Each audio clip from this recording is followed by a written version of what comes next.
J'ai connu la richesse, mais j'ai connu aussi la pauvreté. Et j'ai choisi la richesse à chaque putain de fois.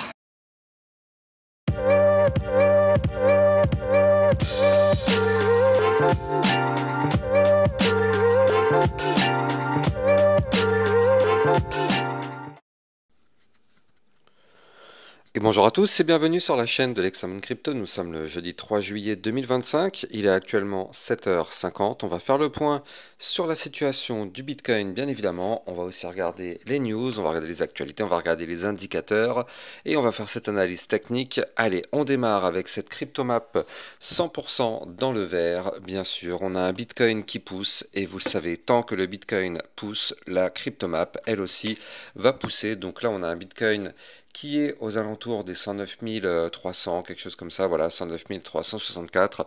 Ça pousse, donc forcément, ça aide toutes les altcoins à s'exprimer. On va regarder tout ça en détail. On démarre avec bien évidemment la partie concernant les news. Il s'est passé pas mal de choses encore hier. Alors déjà du côté des vidéos privées, on avait vu la crypto NIR Protocol qui était peut-être sur une préparation d'une tentative de reprise de hausse. Et d'ailleurs on l'a vu, hein, elle a commencé à pousser encore un petit peu. Donc voilà, on ne sait pas encore si elle va valider ce qu'on s'est dit, mais elle est clairement sur une configuration très intéressante. Donc allez voir la vidéo, c'est dans les vidéos privées. On avait aussi vu la crypto Ondo. Donc là c'est pareil, hein, je rappelle, pour accéder aux vidéos privées, vous avez bien sûr le lien en description de cette vidéo. CryptoLetland qui nous pousse que le stablecoin global dollar, donc le USDG, débarque en Europe, totalement conforme au règlement MiCA, déjà soutenu par Kraken, Robinhood et Mastercard, déjà accessible à plus de 450 millions de consommateurs dans 30 pays européens. Donc c'est quand même assez puissant tout de même. Le pourcentage de l'offre de Bitcoin détenue sur les plateformes d'échange chute à des niveaux quasi historiques. Seulement 14% des Bitcoins sont désormais sur les exchanges, un seuil qu'on n'avait pas vu depuis août 2018.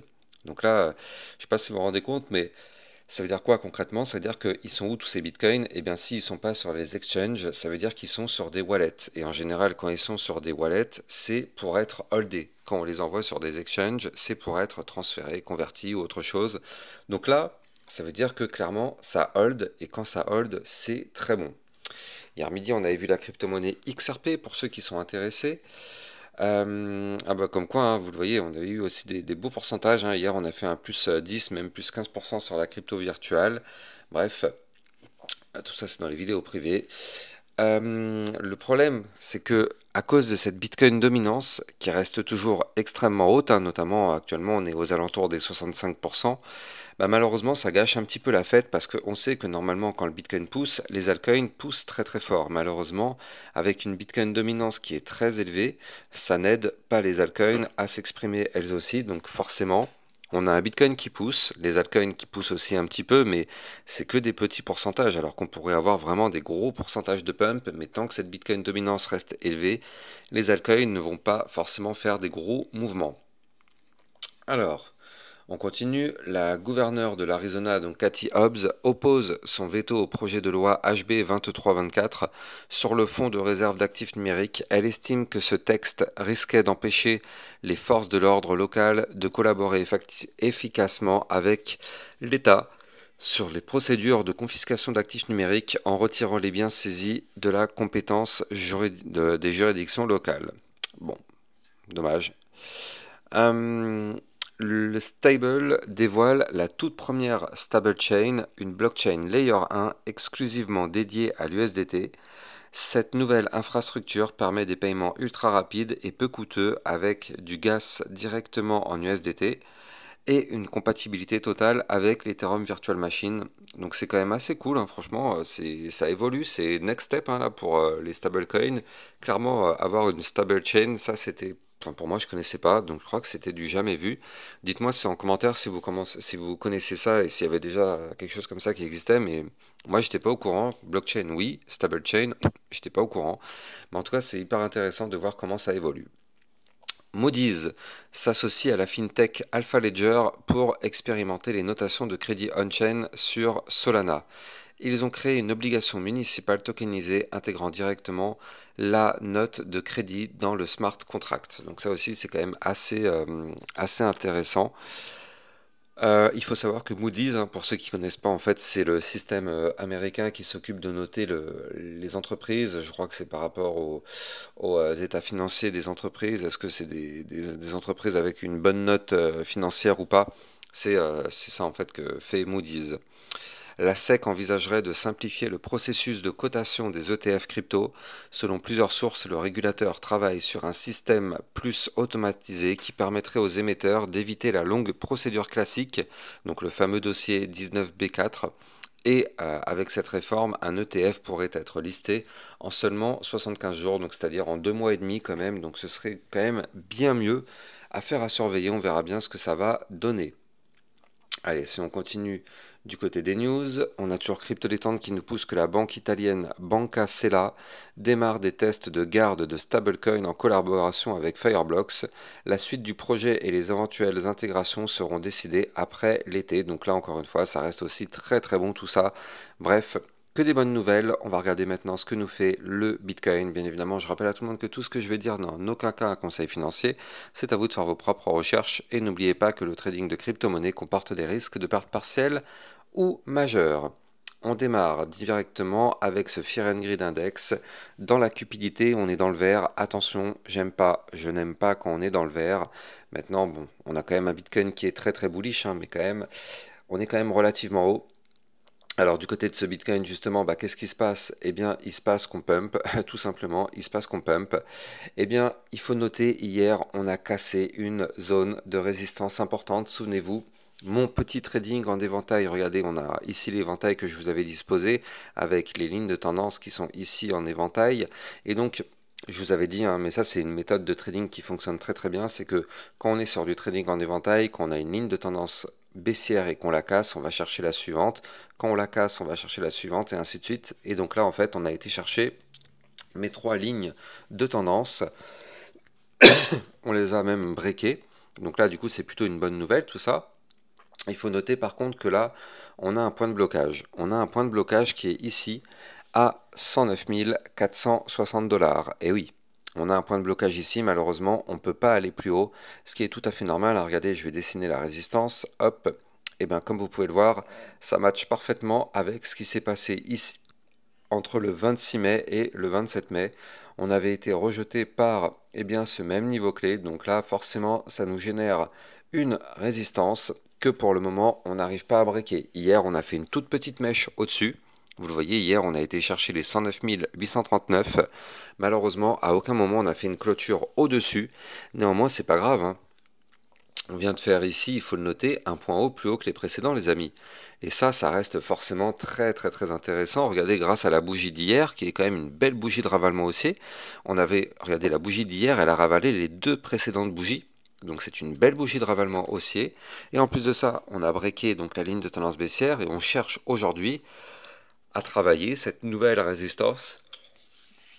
Oui, donc combien? C'était les 109 495 $. Donc forcément, on risque de se casser les dents sur cette résistance. Mais si on pète cette résistance, porte ouverte pour aller chercher la suivante. La suivante qui, je le rappelle, est à 110 441 $. Donc je vais vous la dessiner aussi, cette résistance. Comme ça, au moins, elle est matérialisée pour le reste. Hop là, ici, voilà, on se dessine un trait. Et donc forcément, ce sera notre prochaine résistance à aller chercher en cas de poussée haussière. Donc là, vous le voyez, on pousse, on pousse. Donc si on break, on ira chercher ce niveau clé. Et si on break ce niveau clé, bien évidemment, nous ne sommes pas naïfs. Ce sera la direction de l'ATH. Ce sera la direction de l'ATH pour aller rechercher forcément, pourquoi pas, après à faire un point plus haut. En tout cas, pour le moment, du côté de notre Bitcoin, la configuration reste vraiment très très belle. On avait pu détecter 2 patterns. On avait pu détecter ici la tasse séance. Regardez, on avait la tasse et la petite anse sur le côté. On a validé cette tasse séance hier avec cette clôture au-dessus des 108 434 $. Attention au pullback, hein, tout de même, vous savez, quand on break un niveau clé, on revient retester ce niveau clé. Donc là, il y a des chances de revenir retester ces fameux niveaux clés. Mais en tout cas, si on arrive à confirmer tout ça, eh bien, on a cette tasse séance qui est une figure chartiste haussière. On avait calculé sa target à 116 000 $. Et Je rappelle que là, cette ligne qui est ici à 110 470, ce ne sera pas une ligne au hasard, ce sera un niveau clé stratégique qui est le dernier point haut et qui est la ligne de coup du pattern en double bottom qui pourrait nous emmener aux 119 600 $. Donc on n'y est pas encore, mais ça commence à se préparer tout doucement. Du côté du RSI, on est à 59, on a encore de la place pour pousser. Non, franchement, on est sur une très très belle configuration du côté de notre Bitcoin. Alors pour l'instant, je rappelle que on n'est toujours pas dans une vraie configuration haussière. Pour ça, il va falloir breaker les 110 470. Pourquoi? Parce que c'est notre dernier point haut direct. Donc effectivement, oui, on a repris de la force. C'est vrai, quand on regarde ici, la vapeur est inversée, hein, on a retourné les choses avec des points bas de plus en plus hauts, des points hauts de plus en plus hauts. Donc ici, on est sur une belle configuration. Maintenant, attention, il faut absolument récupérer les 110 470 si on veut continuer à pousser et si on veut continuer à aller chercher des points plus hauts. Attention aussi quand même, un petit bémol, il faut noter que là, du côté du momentum MACD, on est sur un momentum bull, bien sûr, mais attention tout de même, hein, attention à ce que ce momentum bull ne s'inverse pas, vous le voyez, pour l'instant ça va. On a failli le renverser ici il y a 3 jours, on s'est repris, on continue de remonter, mais attention, hein, si on commence à faire des bougies de moins en moins hautes, on risquerait d'avoir un retournement baissier et malheureusement ça entraînerait une potentielle chute sur le Bitcoin. Mais bon, pour l'instant c'est pas le cas, mais je préfère quand même vous en parler au cas où. En cas de retracement, il faut le noter, si jamais on doit se mettre à chuter, on reviendra rechercher plusieurs niveaux clés. Les 108 470, voilà.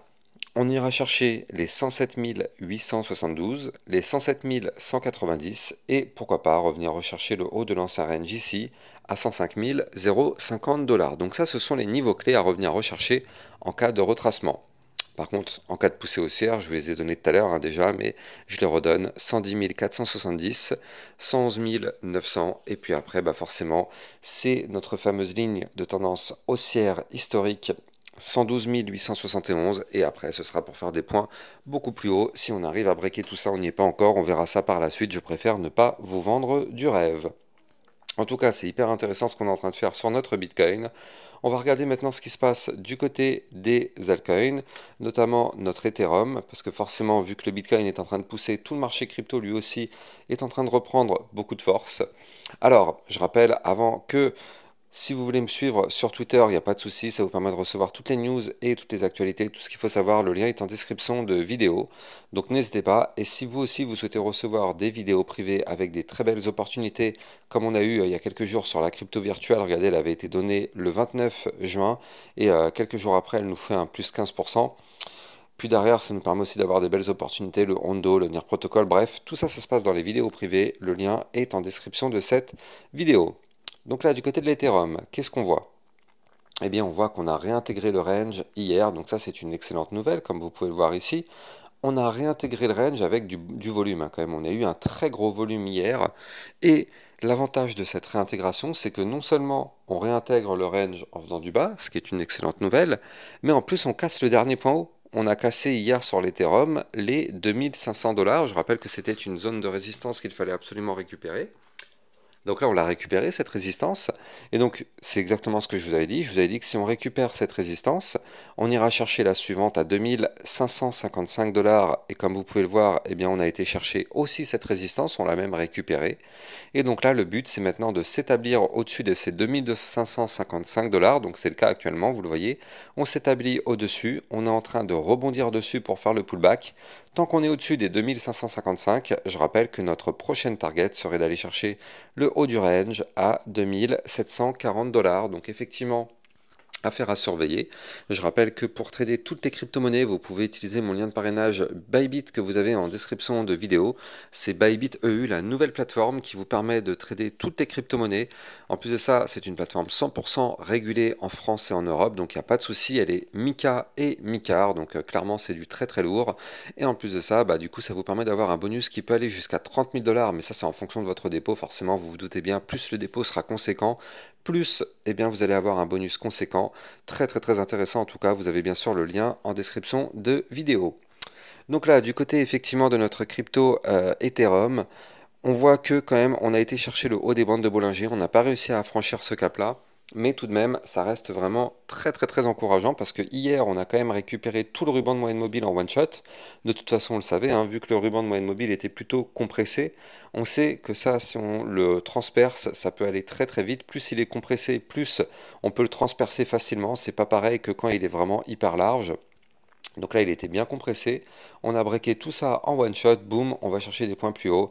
Non, franchement, c'est propre. C'est propre. Tant qu'on est au-dessus des 2555 dollars, tout va bien du côté de l'Ethereum. Il faut quand même noter que d'un point de vue hebdomadaire, on est en train de travailler une zone intéressante. On est en train de travailler ici toute la zone 2560 dollars qui est une zone qu'on suit depuis maintenant le mois de février 2025. On n'a plus réussi à récupérer cette zone clé depuis ce temps-là. Donc, est-ce que là, ce serait le cas? Bah écoutez, patience, hein, on n'y est pas encore. Et je rappelle que derrière, on aura un gros cluster de résistance qui sera ici aux alentours des... Enfin, c'est pas aux alentours, hein, c'est chirurgical, à 2817 dollars. On aura un cluster qui va se trouver ici entre les 2817 et ici les 2857 dollars. Donc ça, ce sera un gros cluster de résistance. Il va falloir absolument récupérer ce cluster. En plus de ça, on le voit ici, on a la ligne de tendance haussière long terme qu'on avait breaké par le bas ici en février 2024, eh bien il va falloir récupérer cette ligne qui sera là aussi une résistance et bizarrement elle se trouve où? Elle se trouve en plein dans le cluster. Donc ça va être vraiment une grosse bataille ici. On verra bien si les bulls arrivent à récupérer cette bataille. Allez, je vous souhaite de passer une très bonne journée et puis je vous dis à plus tard pour une prochaine vidéo. Ciao. Bitcoin, Ethereum, you know the drill. Lost it all, but came back with the skill.